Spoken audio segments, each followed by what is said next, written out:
Welcome to learn digital media marketing. Myself Aamir Rashid. आज इस video में हम लोग फेसबुक कैंपेन में डिटेल्ड टारगेटिंग कैसे करते हैं और डिटेल्ड टारगेटिंग के क्या बेनिफिट्स होते हैं, ये कौन से स्टेज पे डिटेल्ड टारगेटिंग करते हैं उसको एक्सप्लोर करेंगे। इससे पहले मैं वीडियोस बना चुका हूं जिसमें मैंने कस्टम ऑडियंस क्या होती है, किस तरह बनाते हैं, इसके बेनिफिट्स क्या होते हैं उसको एक्सप्लोर किया था, और लुक लाइक ऑडियंस क्या होती है, लुक लाइक ऑडियंस कैसे क्रिएट करते हैं और इसको कैसे यूज करते हैं। ये वीडियोस मेरी पहले से मेरे चैनल के ऊपर अपलोडेड है। आप मेरे चैनल को सब्सक्राइब करके ये वीडियोस को रेफर कर सकते हैं।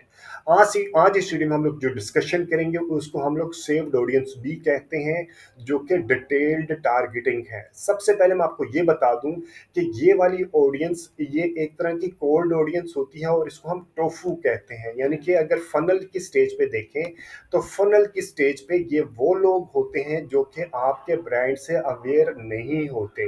ये डिटेल्ड टारगेटिंग जो अभी मैं आपको बता रहा हूँ, ये वाली जो ऑडियंस क्रिएट करते हैं, किस वक्त क्रिएट करते हैं, जब आपने प्रोस्पेक्टिंग करनी होती है, यहाँ पे डिटेल्ड टारगेटिंग की ऑडियंस क्रिएट करते हैं।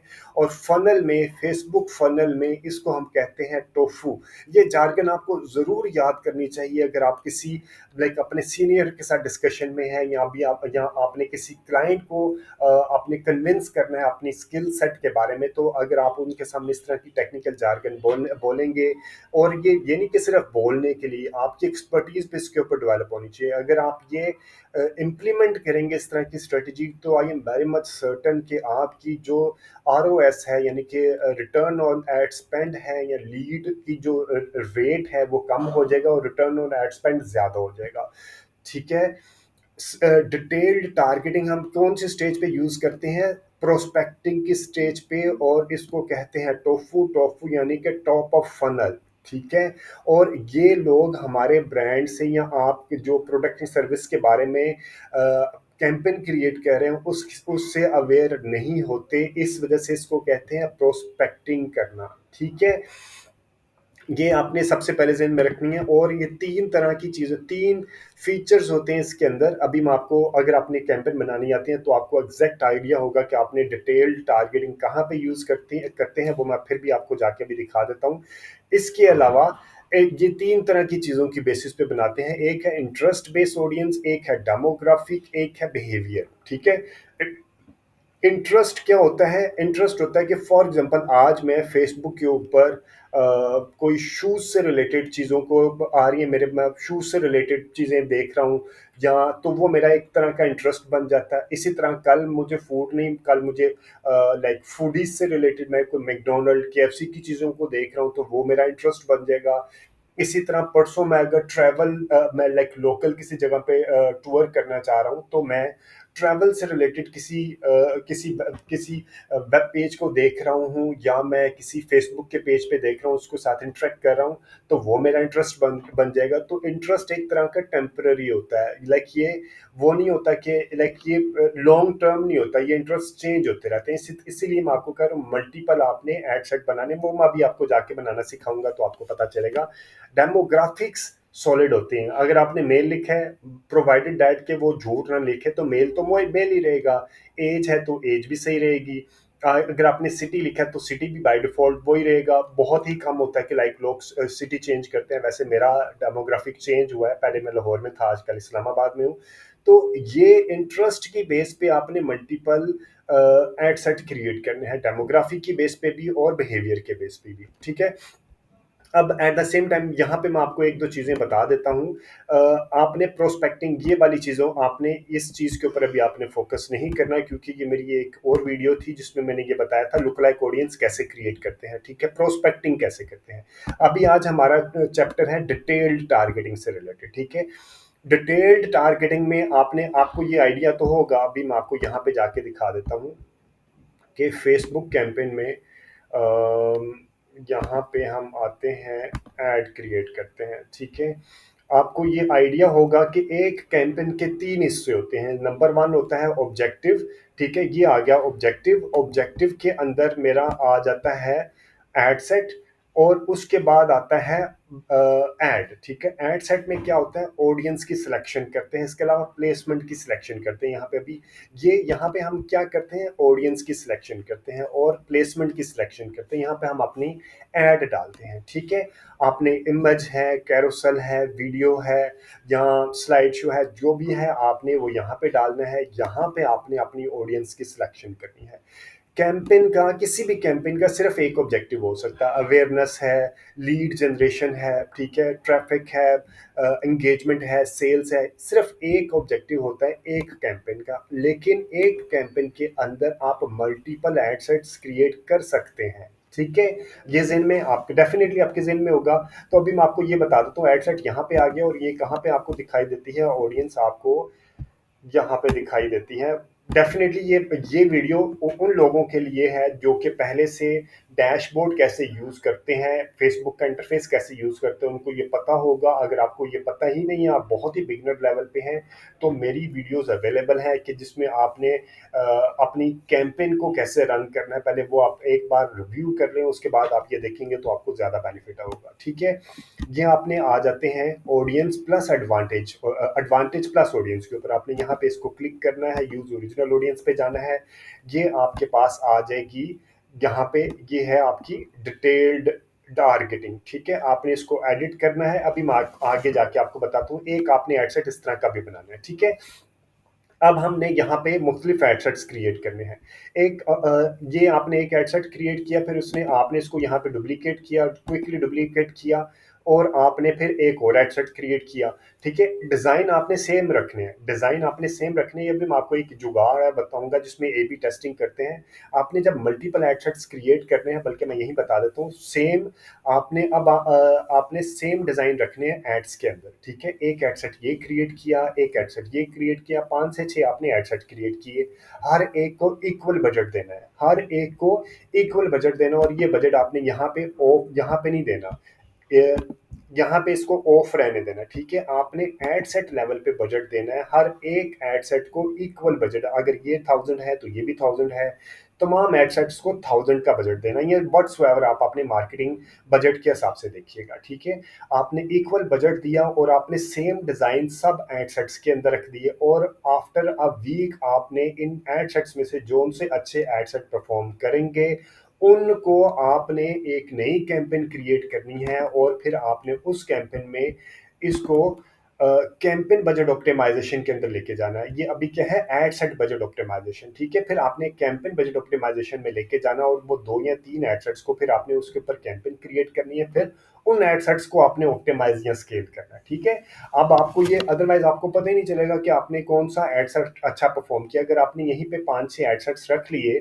और यहीं पे आपने उसको कैंपेन बजट ऑप्टिमाइजेशन रख दिया, तो फेसबुक अपने एल्गोरिथम के हिसाब से जो एडसेट अच्छा परफॉर्म कर रहा होगा उसको लाइक वो एलोकेट कर देगा बजट। तो आप ऑडियंस की सही अंदाज में टेस्टिंग नहीं कर पाएंगे। ऑडियंस की टेस्टिंग करने के लिए ज़रूरी है कि आप तमाम, ये एक तरह का ए बी टेस्टिंग है। ठीक है, आप तमाम एड सेट्स को इक्वल बजट देंगे for specific period of time, और डिज़ाइन सब में सेम रखेंगे। आफ्टर अ वीक आप देखेंगे जो एडसेट्स अच्छे परफॉर्म करेंगे, फिर उन एडसेट्स को आप ऑप्टिमाइज करेंगे। ठीक है, बेशक इन्हीं के अंदर से आप उसको ऑफ कर देंगे, सेम कैंपेन रहने दें। और एक ऑप्शन है कि आप उसको कैंपेन को न्यू क्रिएट कर लें, एक ऑप्शन है कि कैंपेन सेम रहने दें, यहाँ से आप उसको एडवांटेज बजट की को ऑफ करके कैंपेन बजट पे ले आएँ, और उसके बाद आप जो एडसेट अच्छा परफॉर्म कर रहा है उसको चलता रहने दें, जो अच्छा परफॉर्म नहीं कर रहा उसको ऑफ कर दें। ठीक है, ये चीज़ आपको समझ आ गई। अब मैं आपको ये बताता हूँ कि आपने एड सेट्स के कौन कौन सी तरह के क्रिएट करने हैं। फॉर एग्जांपल हम एक लेके चलते हैं, हमारा केस है, हम लेडीज़ गारमेंट्स बेचते हैं, हमारा ब्रांड कौन सा है, लेडीज़ गारमेंट्स का। ठीक है, लेडीज गारमेंट्स का ब्रांड है, तो पहला एडसेट हम कौन सा क्रिएट करेंगे, इंटरेस्ट के ऊपर हम क्रिएट करेंगे कैटेगरी स्पेसिफिक इंटरेस्ट, जो कि लेडीज गारमेंट्स की कैटेगरी से रिलेट करता हूँ। फॉर एग्जांपल लेडीज गारमेंट्स हो जाएंगे, इसी तरह पार्टी वियर हो जाएंगे। हम आप यहीं पे लेके आ जाते हैं, हम आते हैं यहाँ पे, और हम जाते हैं यहाँ पे लेडीज डिटेल्ड को हम करते हैं ऑन। ठीक है, डेमोग्राफिक इंटरेस्ट बिहेवियर, यहाँ पे हम लिखते हैं लेडीज ड्रेस, ठीक है, लेडीज ड्रेस आ गया, ये आ गया, ठीक है। इसी तरह हम जब ये एक लिख लेंगे तो हम सजेशन मांगेंगे। अब ये आ गया ड्रेसेस अपैरल आ गया, और क्लॉथिंग आ गया, फैशन एसेसरीज आ गया, बुटीक, ठीक है, बुटीक में डाल दिया, ठीक है। इसी तरह का एक आध और पार्टी ड्रेसेस अगर आपकी इससे रिलेटेड है, या पार्टी ड्रेसेस से रिलेटेड नहीं है तो क्लॉथिंग अगर रिलेटेड है तो इसको कर लिया। यानी कि रिलेटेड कैटेगरी है, ये कौन सी है, रिलेटेड कैटेगरी। आपने कैटेगरी स्पेसिफिक इंटरेस्ट रखना है, फिर आपने एक रखना है closely related interest. Closely related interest है कौन सा हो सकता है, लेडीज गारमेंट्स है तो उसका क्लोजली रिलेटेड होगा कॉस्मेटिक्स, ठीक है। और कॉस्मेटिक्स का इंटरेस्ट बना ले, या फुटवियर, लेडीज फुटवियर का बना ले, ठीक है। इसी तरह आपने ये क्लोजली रिलेटेड इंटरेस्ट की, आप कॉस्मेटिक्स है तो वो अलहदा बनाएंगे, फुटवियर है तो वो अलहदा बनाएंगे। अदरवाइज आप अगर एक ये काम करेंगे ना तो एक ही हेडसेट में मल्टीपल आपने कुछ मार्केटिंग, डिजिटल मार्केटिंग प्रोफेशनल ये भी गाइड करते हैं कि एक ही हेडसेट में आप मल्टीपल रख लें, इसके जो इंटरेस्ट है वो रख के आप चला दें। लेकिन फिर आपको, विच इज़ आल्सो राइट, आपको वहाँ से भी रिजल्ट्स अच्छे मिल सकते हैं। यहाँ पे मैं किसी को राइट या रॉन्ग नहीं कह रहा, ठीक है। सिर्फ ये मैं ये देखना चाह रहा हूँ कि अगर एक ही हेडसेट में आप तमाम इंटरेस्ट रख लेंगे तो आपको कैसे पता चलेगा आफ्टर अ वीक कि आपने कौन से हेडसेट को ऑप्टिमाइज करना है और कौन सा इंटरेस्ट ज़्यादा अच्छा परफॉर्म कर रहा है। आपने ये देखने के लिए कि कौन सा इंटरेस्ट अच्छा परफॉर्म कर रहा है, हर इंटरेस्ट को अलग अलग ग्रुप करके आपने उसके हेडसेट्स क्रिएट करने हैं। फिर आफ्टर अ वीक आप देखेंगे, अगर आपने लॉन्ग रन बिजनेस कर रहे हैं, अगर आपका शॉर्ट टर्म बिजनेस है तो फिर आप बेशक जो मर्जी इंटरेस्ट रख के, आप बेशक अवतार के ऊपर रख के चला दें, ओपन टारगेटिंग के ऊपर रख के चला लें, ठीक है। अगर आप लॉन्ग टर्म बिजनेस है, आपने देखना है कि स्ट्रेटजी बना के चलना है। आपने देखा कि यार मैंने 8 से 10 एडसेट्स बनाए, हर एक को इक्वल बजट दिया, आफ्टर अ वीक आपने देखा कि कौन से एडसेट्स अच्छे परफॉर्म कर रहे हैं, उनके ऊपर आपने फिर कैंपेन बजट ऑप्टिमाइजेशन की कैंपेन क्रिएट की और फिर उनको स्केल किया, ठीक है। अगर आप एक ही एडसेट के अंदर तमाम इंटरेस्ट रख लेंगे तो आपको ये पता नहीं लगेगा कि आपने किसको स्केल करना है, क्या करना है, क्या नहीं करना है, ठीक है जी। इसी तरह आपने कंपैटिटर का एक एडसेट बनाना है। फॉर एग्जांपल अगर आपका ब्रांड है ब्रीजे तो आपका कंपैटिटर हो सकता है लाइमलाइट, ठीक है, द फैब्रिक स्टोर, या खाड़ी, या जो भी आपके कंपैटिटर हैं वो आपके इंटरेस्ट में शो होंगे, ठीक है। वो आप वहाँ से उनके भी कंपैटिटर की ऑडियंस के ऊपर आप एक एडसेट बना सकते हैं। इसी तरह टच पॉइंट फॉर एग्जांपल अगर लेडीज गारमेंट्स है तो लेडीज की क्या टच पॉइंट्स हो सकते हैं। फॉर एग्जांपल फूडीज हो सकती हैं, वो केएफसी में जाती होंगी, वो मैकडोनल्ड्स में जाती होंगी, ठीक है, वो मोनाल में जाती होंगी। इसी तरह आपने ये जो अपने रेस्टोरेंट्स हैं, जो लाइक जो रिनाउंड रेस्टोरेंट है, जो आपके कंज्यूमर से रिलेटेड रेस्टोरेंट है, वहाँ पे आपने उनकी एक एडसेट बनाना। हाँ, एक और चीज़ ये ज़हन में रखिएगा, ये आपने मल्टीपल एडसेट्स उस वक्त बना सकेंगे जब आप अपने कंज्यूमर को बहुत अच्छी तरह जानते होंगे। कंज्यूमर को जानने के लिए ज़रूरी है कि आप कंज्यूमर का पर्सोना क्रिएट करें। कंज्यूमर पर्सोना क्या होता है, किस तरह बनता है, इससे रिलेटेड डिटेल्ड वीडियो मेरे चैनल पे अवेलेबल है। आप मेरे चैनल को सब्सक्राइब करके वो वीडियो वहाँ से रेफर भी कर सकते हैं, ठीक है जी। इसी तरह टच पॉइंट 2 भी आप बना सकते हैं। फॉर एग्जांपल टच पॉइंट 2 वो वेलनेस से रिलेटेड, लाइक वेलनेस से रिलेटेड जो क्लब्स हैं वहाँ जाती होंगी, या वो वेट लॉस से रिलेटेड क्लब्स में जाते होंगे, ठीक है। इसी तरह आपने ये भी बना लिया, ठीक है। प्रोफेशन भी फीमेल आजकल वर्किंग वुमेन्स भी हैं, आप प्रोफेशन में टीचर डाल सकते हैं, ठीक है, डॉक्टर्स डाल सकते हैं। इसी तरह आपने प्रोफेशंस में ये डाल दिया। और एक आध आपने एवाटार बनाना है। एवाटार में क्या होता है, लाइक अभी मैंने यहाँ कहा ना कि आपने हर एक को अलहदा करना है। अब यहाँ पे आपने हर एक एडसेट से एक एक या दो दो इंटरेस्ट उठा के एवाटार वाला भी बना देना है, कि हर एक को कॉम्बो करके एक एडसेट बना दिया। फिर आपने एक एडसेट बनाना है, आजकल बहुत ज़्यादा हाई लाइक इसके ऊपर डिस्कशन हो रही है कि ओपन, यानी कि आपने कोई इंटरेस्ट ही नहीं रखना। आपने क्या करना है, सिर्फ जेंडर और जेंडर डिफाइन करना है और एज डिफाइन करनी है, और इंटरेस्ट आपने कुछ भी नहीं रखना, इंटरेस्ट आपने ओपन छोड़ देना। उसकी भी मैं रीज़न बता देता हूँ उसकी क्यों ये हाईली डिस्कशन हो रहा है। फॉर एग्जांपल आपने कोई डिज़ाइन बनाया, अभी मैं देखता हूँ यहाँ पे मेरे पास अगर कोई डिज़ाइन है, अभी हम देखते हैं जी, ये ऐड इमेज आ गया। इमेज में मेरे पास अगर यहाँ पे ये डिज़ाइन नहीं है,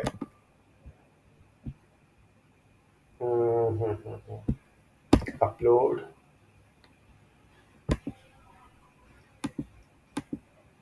फॉर एग्जांपल ये एक समझ लें डिज़ाइन ही है, ठीक है जी। अब फेसबुक का एआई सिस्टम इतने सॉलिड हो चुके हैं कि उसको पता है कि आपने जब ये डिज़ाइन डालेंगे, ठीक है, तो इसके ऊपर क्या क्या इसके ऊपर क्या डिज़ाइन के ऊपर क्या लिखा है, फेसबुक मार्केटिंग फनल स्ट्रेटेजी, ठीक है। तो फेसबुक का एआई सिस्टम को पता है कि यार ये फेसबुक मार्केटिंग फनल स्ट्रेटेजी है, तो ये किन के लिए है, ये वो लोगों के लिए जो कि डिजिटल मार्केटिंग को देखना समझना चाहते हैं, सीखना चाहते हैं। इसी तरह मैं जब इसका प्राइमरी टेक्स्ट लिखूंगा, learn free Facebook digital marketing strategy, या अगर मैं नीचे जाके इसकी कॉल टू एक्शन या डिस्क्रिप्शन लिखूंगा, learn free Facebook marketing strategy, तो फेसबुक का एआई सिस्टम इतना इंटेलिजेंट है, उसको पता चल जाएगा कि यार ये किस कंज्यूमर से रिलेटेड है, ठीक है। तो इसकी बेस पे वो आपकी उसी तरह की ऑडियंस को ऐड दिखाएगा जो कि इस तरह के इंटरेस्ट रखते होंगे, ठीक है। और अगर आपने नहीं भी रखा इंटरेस्ट कोई भी, तो वो उसी तरह की ऑडियंस को आपको आपका ऐड दिखाएगा जो कि सेम इंटरेस्ट रखते होंगे। ये आजकल काफ़ी डिस्कशन है with in the digital marketing professional. लेकिन अगेन आप सिर्फ एक ही एडसेट इसकी बेस पे मत बनाएं, क्योंकि फिर आपको ये आइडिया नहीं होगा। अगर आपने सिर्फ एक ही एडसेट ओपन टारगेटिंग की बेस पे बना लिया, तो आप फ्यूचर में क्या सिर्फ एक ही एडसेट को लेके चलेंगे, आपने ऑप्टिमाइज कैसे करेंगे। मैं बता रहा हूँ फ्यूचर से रिलेटेड कि अगर आपने लॉन्ग टर्म बिजनेस लेके चलना है तो मल्टीपल एडसेट्स बनाएंगे। उसके अंदर से आप देखेंगे कौन सा एडसेट अच्छा परफॉर्म कर रहा है, उस एडसेट को आपने फिर ऑप्टिमाइज करना है, फिर उसको स्केल करना है, ठीक है। अदरवाइज आप एक ही एडसेट बनाएंगे और उसको फिर आप स्केल किसको करेंगे। आपको ये पता ही नहीं चलेगा कि अच्छा यार हो सकता है मैं कंपेटिटर के ऊपर चला रहा होता तो मुझे अच्छे रिजल्ट्स मिल जाते। तो आप एक ही एडसेट के अंदर आपने कंपेटिटर भी डाल दिया, आपने फूडीज भी डाल दिया, आपने प्रोफेशन भी डाल दिया, तो एवटार बना के रख दिया, तो फिर आपको फिर भी नहीं पता चलेगा कौन सा एडसेट अच्छा इंटरेस्ट अच्छा परफॉर्म किया है। अगर आपने ओपन रख के चला दिया फिर भी नहीं आपको पता चलेगा कौन सा अच्छा परफॉर्म किया है। आपको अगर फ्यूचर में ऑप्टिमाइज भी करना है तो आपने मल्टीपल एडसेट्स क्रिएट करने हैं, ठीक है। उम्मीद है कि ये कंटेंट आपको वैल्यू एडिशन देगा आपके डिजिटल मीडिया मार्केटिंग के, स्पेसिफिकली फेसबुक कैंपेन को एक्सपर्ट लेवल पे, प्रो लेवल पे चलाने के लिए।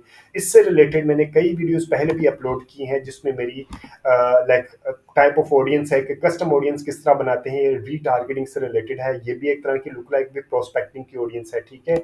और इसके अलावा रीटारगेटिंग क्या होती है, इसके अलावा आपने फनल स्ट्रेटेजी कैसे बनानी है, ये पूरी वीडियोस लाइक काफ़ी वीडियोस मेरी फेसबुक मार्केटिंग से रिलेटेड के फेसबुक का इकोसिस्टम क्या है, आपने पर्सनल प्रोफाइल क्रिएट करना है, आपने किस तरह ऑर्गेनिक पेड कैंपेन कैसे चलानी है, कैंपेन का ऑब्जेक्टिव क्या होगा। मल्टीपल वीडियोस मेरी फेसबुक से रिलेटेड, गूगल से रिलेटेड, डिजिटल मीडिया मार्केटिंग से रिलेटेड अवेलेबल है। इवन यूट्यूब और गूगल और फेसबुक का फुल कोर्स भी अवेलेबल है। लिंक्डइन से related, search engine optimisation, on page से रिलेटेड मेरे फ्री वीडियोस, प्रैक्टिकल वीडियोस मेरे चैनल पे अवेलेबल हैं।